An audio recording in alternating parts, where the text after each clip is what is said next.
गांव-गांव में मार्केट ढूंढने की कला किसानों को सिखानी बाकी है। 10,000 एफपीओस के तहत नेफेड और कई ऐसी संस्थाओं को एफपीओस को स्ट्रेंथन करने का एक कार्यक्रम चल रहा है। 170 से ऊपर के प्रोडक्ट नेफेड विभिन्न कैटेगरीज में उसको लॉन्च कर चुका है। मिलेट्स में बहुत सारे ऐसे एफपीओस जुड़े हुए हैं जिनकी से मिलेट्स की प्रोसेसिंग करा के उनका डोसा मिक्स, इडली मिक्स, उनके कुकीज हम लोग उसको बनवा रहे हैं। नाफेड यानी national agricultural cooperative marketing federation of India limited, ये भारत सरकार के तहत काम करने वाली एक प्रमुख संस्था है जिसका काम किसानों के उत्पादों को सही दाम पर सही बाजार तक पहुंचाना है। आइए जानते हैं नाफेड एमडी दीपक अग्रवाल से कि किसानों के उत्पाद के लिए सही बाजार उपलब्ध कराने की क्या क्या योजनाएं चल रही हैं। वर्तमान में भारत सरकार का कृषि एवं किसान वेलफेयर मंत्रालय 10,000 एफपीओस के तहत हम लोग नेफेड और कई ऐसी संस्थाओं को एफपीओस को स्ट्रेंथन करने का एक कार्यक्रम चल रहा है। उसी तहत में हम लोग करीब 1200 एफपीओस को नेफेड हैंडल कर रहा है और हम लोग केवल उनको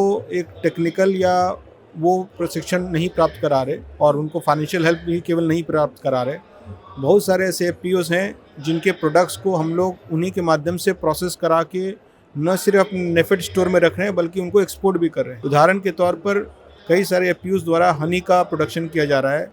उन हनी को हम लोग एक स्टैंडर्डाइज पैकेजिंग के तहत हम लोग अपने नेफेड के स्टोर्स में ऑनलाइन मैकेनिज्म के माध्यम से और अभी वर्तमान में एक्सपोर्ट भी हम लोग कराने का पूरा प्रयास कर रहे हैं। उसी तरह मिलेट्स में बहुत सारे ऐसे एफपीओस जुड़े हुए हैं जिनकी से मिलेट्स के प्रोसेसिंग करा के उनका डोसा मिक्स, इडली मिक्स, उनके कुकीज़, उनके पास्ता, उनके नूडल्स, वो लोग भी हम लोग उसको बनवा रहे हैं प्रोसेस करा के और अपने स्टोर्स के माध्यम से उसको सेल करा रहे हैं। और मुझे बताते हुए खुशी है कि उसका रिस्पांस भी बहुत अच्छा है और आज की तारीख में हम लोग करीब 170 से ऊपर के प्रोडक्ट नेफेड विभिन्न कैटेगरीज में उसको लॉन्च कर चुका है।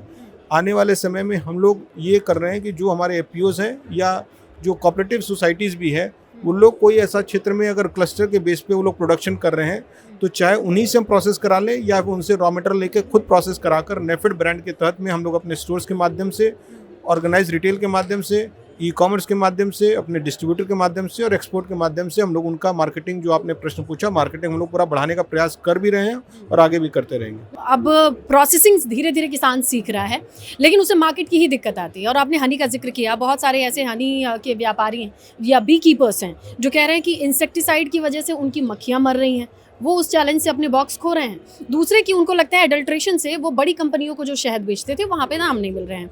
ये सारी चीज़ें भी अब चुनौतियाँ आ रही हैं, वो तो एक हिस्सा है, उससे भी मुझे जाहिर है कि आप लोग निपटने की कोशिश में होंगे, है ना सर? नेशनल बी बोर्ड के तहत में एक प्रोग्राम चल रहा है जिसमें हम लोग उनको प्रोसेसिंग के लिए काफ़ी बड़ा ग्रांट सरकार नेफेड के माध्यम से और अन्य संस्थाओं के माध्यम से उन एफपीओस को प्रोवाइड करती है। वर्तमान में भी हम कई सारे जो हनी में एफपीओ जुड़े हैं उनको प्रोसेसिंग के लिए हम लोग उनको वित्तीय सहायता भी दे रहे हैं, साथ में ट्रेनिंग और प्रशिक्षण जैसा आपने कहा उसका भी वो उसमें भी अंग उसमें जुड़ा हुआ है। तो जिन एफपीओस को ऐसी दिक्कत आ रही है हम उनसे डेफिनेटली संपर्क करेंगे और उनको जो भी हमारे टेक्निकल विशेषज्ञ हैं उनके माध्यम से उनको डेफिनेटली हैंड होल्ड करेंगे कि जो भी समस्याएं, चाहे तो आपके इंसेक्टिसाइड के कारण या जिसके कारण बी मर रही है, वो नहीं हो। और हम लोग आने धीरे धीरे हम लोग अब वैल्यू एडिशन में ऑर्गेनिक, जैसे अभी एक जम्मू कश्मीर का आपने देखा, वो लोग एक अलग किस्म का हनी बनाते हैं और वो थोड़ा सा महंगा प्रोडक्ट है, फिर भी उसकी डिमांड अच्छी है। हम उनको भी, अकाशिया भी है, सोलाई, कई सारे ऐसे हनी जम्मू कश्मीर हिमाचल में बन रहे हैं, उसको भी हम प्रमोट कर रहे हैं और उनको एक अलग से स्पेशल कैटेगरी बना के उनका बॉटलिंग करा के हम लोग उसको मार्केट कर रहे हैं। दूसरी चीज़ की सर, मिलेट को लेकर भी थोड़े अब इस तरफ भी आ रही है, मिलेट की हवा बह रही है। गांव-गांव में मैंने पूछा तो एफपीओ और किसानों के हमने बहुत अच्छी नमकीन बनाई, लेकिन अब हम बेचने के लिए मार्केटिंग की प्रॉब्लम, जिसमें ऑनलाइन ई कॉमर्स, वो कब तक स्मूथ हो जाएगा? जैसे मैंने बताया कि ये लोग जितने भी ऐसे एफपीओस हैं इन लोग अलग अलग मिलेट्स के अलग अलग प्रोडक्ट्स बना रहे हैं। चैलेंज ये है कि आज की तारीख में उनको एक स्टैंडर्ड पैकेजिंग, स्टैंडर्ड ब्रांडिंग में लाने का, तो वही हम लोग ने अभी शुरुआत भी कर दी। ऐसा नहीं कि हम केवल थ्योरेटिकल बात कर रहे हैं, हम लोगों ने शुरुआत भी कर दी कि रॉ मटेरियल फार्मर से पैकेजिंग स्टैंडर्डाइज है वो हम लोग बताएंगे। और हम लोग अभी अलग अलग ब्रांड में उनकी मार्केटेबिलिटी इतनी नहीं होती। अगर कोई अपने लोकल ब्रांड में कर रहा है तो उनका लोकल मार्केट वो लोकल लेवल तक सीमित रहता है, लेकिन अगर सामूहिक मार्केटिंग होगी, नेफेड के ब्रांड में होगी, तो उनकी रीच बड़ी होगी। तो अभी कई सारे एफपीओ से हम लोग ऑलरेडी कर रहे हैं और अब हम लोग ने डिसाइड किया कि क्लस्टर बेस में जितने एफपीओ ऐसे हैं जो उस तरह का काम कर रहे हैं उनसे हम सीधे रॉ मटेरियल या प्रोसेस लेकर, बट स्टैंडर्ड पैकेजिंग में लेकर हम क्वालिटी कंट्रोल हम मार्केट करेंगे उसको।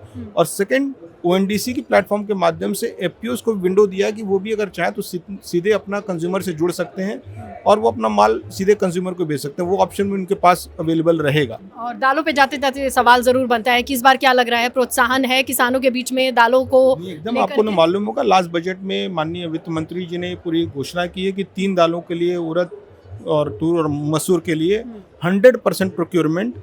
उन्होंने कहा कि पहले 25% का जो एक कैप होता था स्टेट वाइज, वो 100% प्रोक्योरमेंट करने के लिए हम लोग कृत संकल्प हैं। दो ही प्रॉब्लम होती है सर, या तो आपको बाजार ढूंढना होता है या सही दाम मिलना होता है। सस्ती आयात को लेकर के दाम से थोड़ा किसान डरा रहता है। दाम का तो ऐसा है कि MSP सरकार द्वारा घोषित होती है, उसी MSP से खरीदना हमारी बाध्यता है। हम उससे 1 रुपया कम में भी नहीं खरीद सकते और वही पूरा का पूरा अमाउंट हम लोग अब सीधे फार्मर के अकाउंट में पैसा बेचते हैं। इसमें बीच में कोई बिचौलिया नहीं है, कोई अड़तियाँ नहीं है।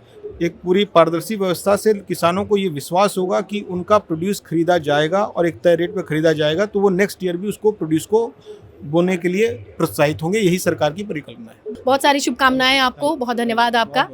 अगर आपको भी लगता है कि कोई सवाल है नाफेड से जुड़ा हुआ या फिर ऐसी योजनाओं के बारे में आप ज़्यादा जानना चाहते हैं तो कमेंट करके ज़रूर बताइएगा। गांव जंक्शन के लिए मैं स्मिता। गांव जंक्शन को सभी सोशल मीडिया प्लेटफॉर्म्स पर फॉलो करें। व्हाट्सएप चैनल और जीमेल आईडी पर भी संपर्क साध सकते हैं।